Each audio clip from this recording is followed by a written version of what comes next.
Pagod po mga kababayan yung ating Pangulong Bongbong Marcos sa pagsasaayos ng ating bansang Pilipinas. Una, noong isang araw, galing siya po mga kababayan sa groundbreaking ng Cavitex para maisaayos na po once and for all, makatulong sa problema sa traffic congestion sa Metro Manila at mayanda po sa pagbuhos ng mga negosyo dito sa ating bansa galing Amerika and Europe.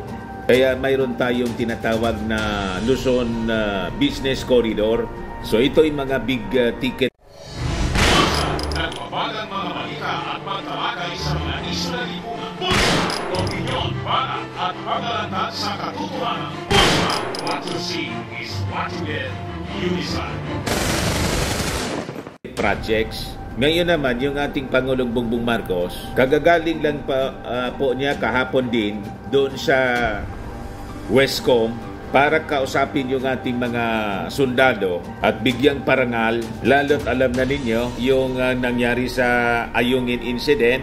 Mamaya ibigay ko po ito sa inyo. Ngayon naman po, mga kababayan, nandito siya sa another big ticket project, yung PBBM Redevelopment Project for Metro Manila's most famous river, yung Pasig River po. Pinapaganda po siya. Ang tawag PBBM or Pasig, bigyang buhay muli. Ganon kasipag mga kababayan yung ating Pangulong Bongbong. O, tingnan ninyo, sabi niya, look, President Ferdinand R. Marcos Jr. leads the inauguration of the Pasig River Esplanade Project Phase 1 in Manila on Sunday.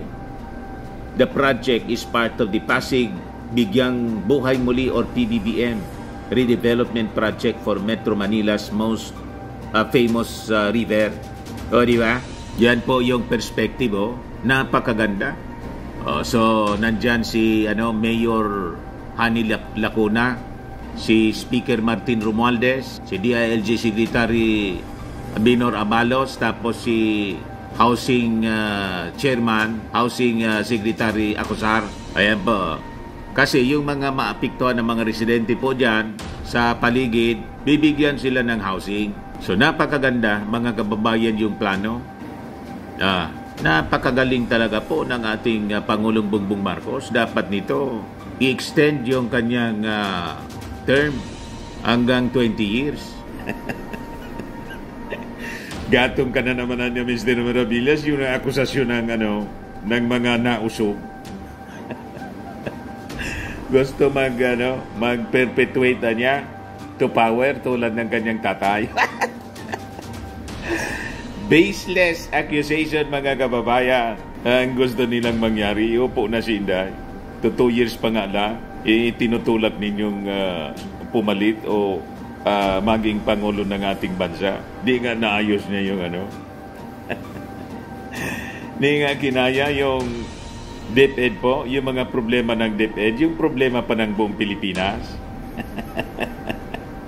Tama pa? Hindi nga maayos niya yung kanyang pagsasalita, pag-defend ng kanyang budget, at yung mga mensahe niya, ang iiksi na nga, binabasa pa.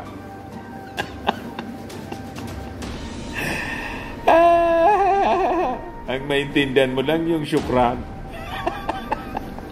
Sige pa ang tantrums. Ba't siya tuloy si Mrs. Lisa Marcos? Tingnan ninyo si Mrs. Lisa Marcos. Laging nandyan po. Di ba napakaganda? So mag-attract siya mga kababayan ng mga local and foreign tourists.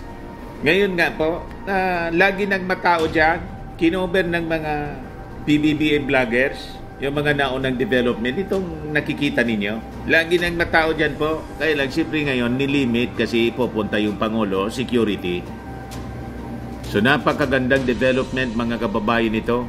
O, sabi dyan po sa release ng Presidential Communications Office, buo na ang isa pang 500 metrong showcase area ng Pasig River Urban Development Project o PRUDP sa Manila Old Town segment sa pagpapasinaya ni Pangulong Ferdinand R. Marcos Jr.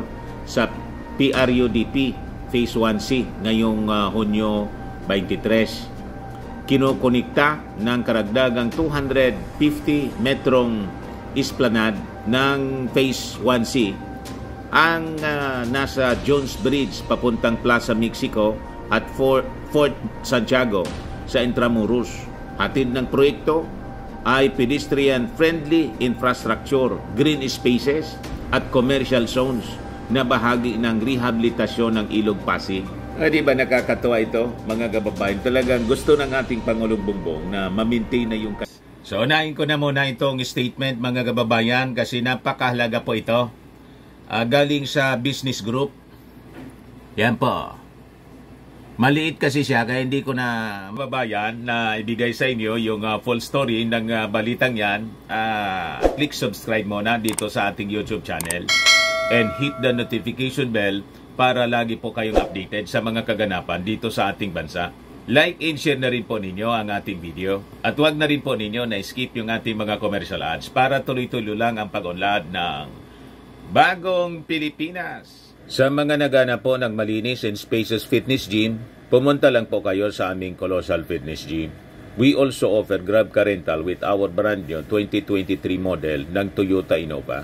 We also accept booking for those who are planning to travel via PAL, Cebu Pacific, and other airline companies, local and international, and bills payment for Meralco Bills, Aleco Bills, PLDT, etc.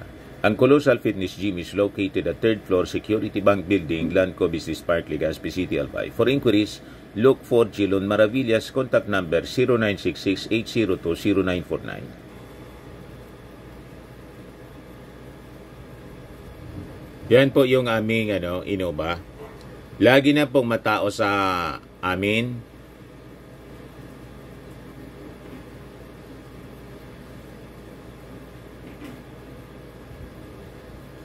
Yan po mga bagong clients namin. Napakaganda at colorful at napakalinis ng aming gym po. Pati mga foreigners po pumupunta sa amin, mga British tourist po sila dito sa Legazpi. Na-set up na rin po yung aming mga brand new gym equipment.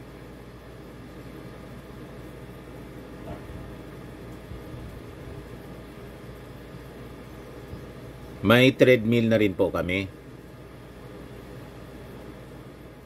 Ito naman po yung bago naming product na binibenta online. Eye Glow Serum, whitening po siya. Tingnan ninyo yung epekto sa aking anak na architect before and now. Yung mga inquiries po ninyo, dumiretso na lang kayo sa kanyang Facebook account, Riz Maravillas. Ito naman po, Firmax Firming and Lifting Cream, pinapahid po sa mga pulses and affected area. Mainam po sa paninigas ng mga kaso-kasuan. Ito naman po, Automax Radiant Serum. Sa mukha naman yung application, anti-aging po siya. You will look 10 years younger than your age. Sa mga cancer patients naman po, baka lang gusto ninyo itong itry. Neng siya red mixed fruit drink. Hindi mo po siya gamot, food supplement siya. Kaya lang, gawa siya mga kababayan sa goji berry. Yung goji berry, may anti-cancer properties. O ngayon, yung mga inquiries ninyo, dumiritso na lang kayo sa aming messenger sa Facebook para masagot namin agad. Ayos pa? Ayos na ayosan niya, Mr. Maravillas. Linisan at kagandahan niya para siya dagsain ng mga bisita. Hindi lang dito, kundi international po. Kasi ito isang famous na ilog. Gusto niyang gawing tulad po ng mga famous rivers in other countries like in London, in South Korea, in Japan, in other European countries, na yung mga ilog po, dinadayo ng mga tao, hindi yung iniiwasan dahil sa grabing basura at masangsang na amoy. Kaya kasama dyan, sa rehabilitation yan, paglilinis ng paligid, yung mga residente sa paligid na natitira pa po, i-relocate nila. Kaya nandyan si Housing Secretary Acosar. So may green spaces siya, magiging makahoy para maganda, may shades po. May greeneries sa paglalakad-lakad ng mga tao. At sa paligid, may mga establishments. May commercial spaces po. So, hindi lang tourism, kundi yung negosyo po, lalong sisigla ang negosyo sa paligid. Di ba napakaganda ng plano ng ating Pangulong Bongbong Marcos? Mga projects na kanyang ini-implement para po mabago na ang mukha ng ating bansa. Bagong Pilipinas, lalo ang Metro Manila. Capital City po, dapat ang capital city po talagang kaaya-aya, dapat binabalik-balikan, di ba? So ito na ngayon yung ginagawa ng ating Pangulong Bongbong Marcos. Napakapogi ng ating presidente, kaya galit na yung mga pangit na leader, yung mga pangit na politiko na pangit panugali, palamura. Ikaw niya, Mr. Maravillas, pangit ka rin naman niya. Pangit lang yung mukha ko, ang ugali ko, hindi. At hindi tayo palamura. Ang problema, yung pangit na yung mukha, pangit panugali. Masama ang ugali. Yan. Napakaganda mga kababayan ng Pasig River ngayon. May fireworks pala po. Di ba? Yung ating Pangulo po, visionary siya eh. Talagang manang-mana sa kanyang tatay.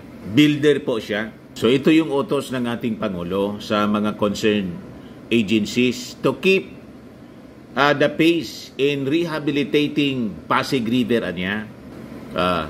Sabi ng ating Pangulo, let us keep up the pace in the hard work and ensure that the Pasig River becomes a place of rest, recreation, and pride for our people and our country. Marcos said in his speech during the inauguration of the new stretch of the Pasig River Urban Development Showcase area doon po sa Plaza Mexico, Magallanes Drive sa Intramuros, Manila. So, in-encourage ng ating Pangulo ang lahat ng agencies and organizations collaborating for the completion of Esplanade to ensure that the whole project will be finished within the target time frame niya. He also urged the citizens to rally behind the advocacy in bringing back the old glory of Pasig River and contribute in their own way to save the river. Kailangan tulong-tulong po tayo sa pangangalaga ng ating kalikasan, itong mga ilog natin.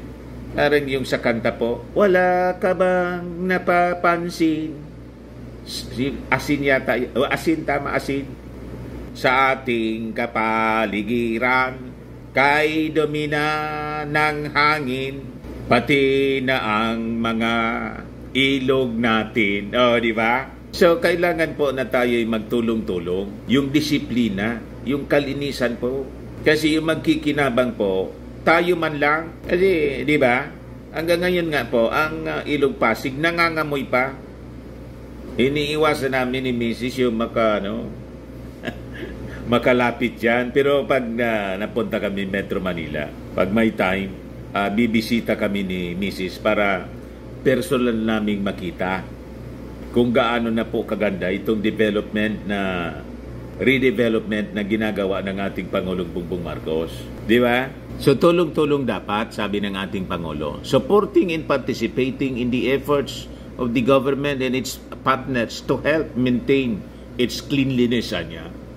And that will go a long way.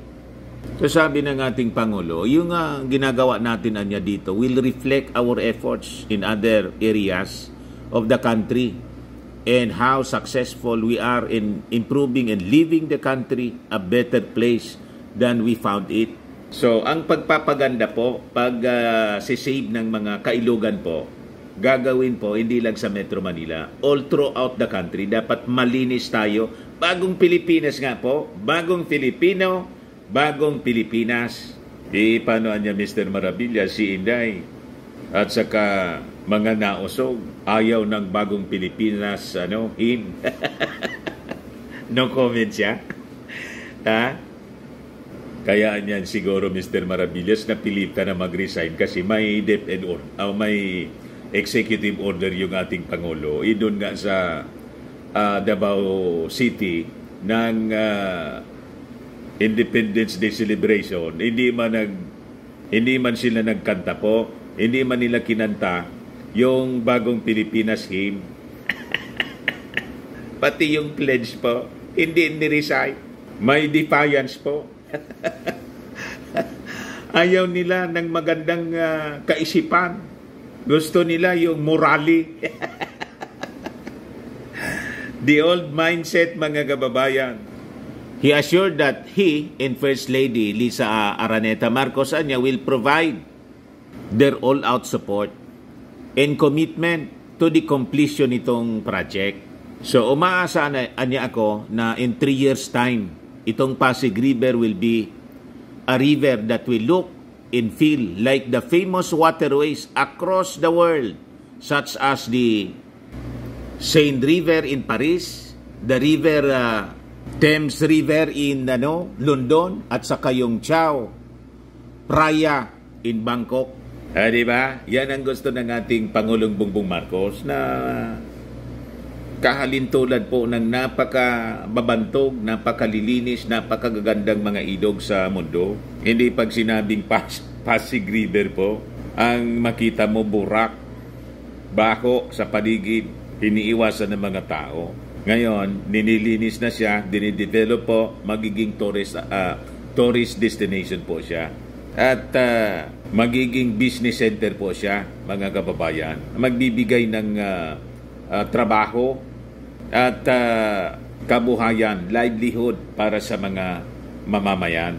So itong Phase 1C will introduce a one-story structure with a roof deck along the Pasig River, featuring a 3-meter wide walkway flanked by commercial spaces at the ground level, and a combination of a walkway, bike lane, viewing area on the roof deck. So napakaganda ng plano po. The phase will encompass 32 leasable commercial stalls, so pwedeng rintahan ng mga negosyante, equipped with modern amenities including sewage treatment, individual electric and water meters, fire protection in public restrooms. Para po hindi mamaho. At yung mga namamasyal, may pupuntahan silang restrooms na malinis. So, in addition to Phase 1C, the Interagency Council for Pasig River Urban Development plans to extend the Esplanade with a 135-meter boardwalk linking Plaza Mexico at saka yung Fort Santiago, enhancing access to these key tourist attractions via the Pasig River. So, ma-encourage na yung mga tao na gamitin yung Pasig River as a way of transportation. May mga boats po na bumabiyahe dyan po. Kaya lang nakita ko, kukunti yung sumasakay, kasi siyempre mabaho, natatakot yung tao, matapsakan ng tubig galing sa ilog, di ba? So, the Pasig Bigyang Buhay Muli or PBBM project initiated under the President's Executive Order number 35 seeks to rehabilitate the Pasig River to its former condition while enhancing transportation links and alleviating street traffic. So pag nasanay na sila, kasi maganda na yung paligid at hindi na mabaho, so makakatulong po para ma-ease yung traffic sa Metro Manila. So magiging madalas na po yung biyahe through Pasig River. Dadagdag siguro yung mga units ng mga bangka na magbabiyahe po dyan. So si Pangulong Bongbong Marcos niya, Mr. Maravillas, busy, hectic yung schedule. Si Inday niya nasaan? Ito si Inday. Nasa Pride Month, celebration po. Love, promotion ng love scene. Yung activity po ng mga LGBTQ. Yung Pride Festival po sa Quezon Memorial Circle. Nandun si Inday. Pinopromote yung mga makamundong kasalanan. Mga makamundong bagay po. So, other than that, kahapon mga kababayan, yung ating Pangulong Bongbong Marcos, pinuntahan niya yung Western Command. Pinuntahan niya yung mga sundalo at nagbigay ng parangal sa mga sundalong involved po dito sa Rory Mission sa Ayungin Shoal. Lalo yung isang Navy officer na natanggalan ng hinlalaki, binagyan niya ng parangal. Yan po siya. Look, President Ferdinand Marcos Jr. visits the 80 uniformed personnel and their families who conducted the Philippine rotation and resupply Aurora mission to Ayungin Shoal, including Seaman First Class Jeffrey Facundo of the Philippine Navy, who lost his right thumb during the maritime clash with China last June 17 at the Western Command sa Puerto Princesa City sa Palawan po. So, inaward din po ng ating Pangulo sa troops ang Order of Lapu-Lapu Kamagi Medal to the 79 na soldiers involved in Rory mission, while Seaman First Class Facundo received the Order of Lapu-Lapu Kampilan Medal. So ito po yung naputulan ng hinlalaki si Facundo. Ayan o. So yan yung pagbisita ng ating Pangulo po. Yan po. Yung pagpunta niya doon sa Western Command sa Palawan. So pakinggan natin yung speech ng ating Pangulong Bongbong Marcos. Despite these challenges, you have stood up and upheld the fundamental principles that binds all of us Filipinos, a mutual respect for life, for dignity, and for community. Kailanman ay hindi tayo magpapasupil at magpapaapi kahit na kanino man. Today, as your Commander-in-Chief, I have never been prouder of the brave women, men, and not just the Western Command, but the entire armed forces as I am today. Matigas po.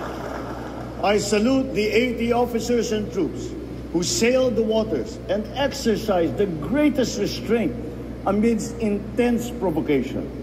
You demonstrated to the world that the Filipino spirit is one that is brave, determined, and yet is compassionate. I reassure you that you have the entire nation behind you, praying for your safety, praying for your success. The Filipino people is grateful for your dedicated service and to the families that support you. Let me, of course, mention Seaman First Class Underwater Operator Jeffrey Facundo, who was harmed and was injured in the recent incident.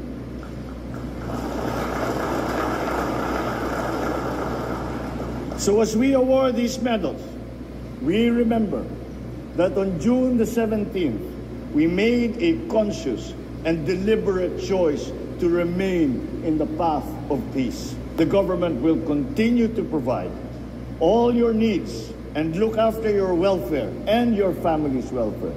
Kayo ang halimbawa ng isang bagong Pilipinas. Kayo ay isa sa aming inspirasyon para lalo pang pagbutihin ang aming sinumpang tungkulin.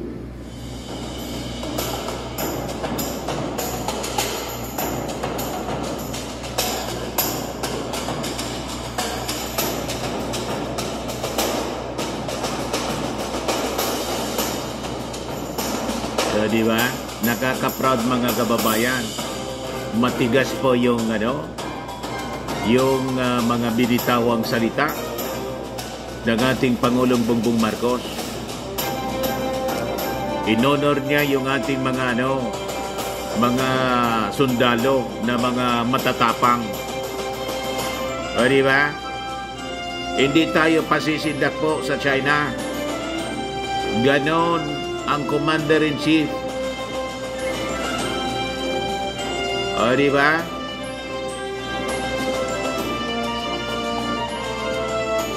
Yan ang bagong Pilipinas. Yan ang totoong matapang na leader. O, di ba nakaka-proud mga kababayan? Yung ating Pangulong Bongbong Marcos talagang naninindigan po. So, yan man lang po mga kababayan. Ako po si Dante Maravillas. Bye-bye. God bless.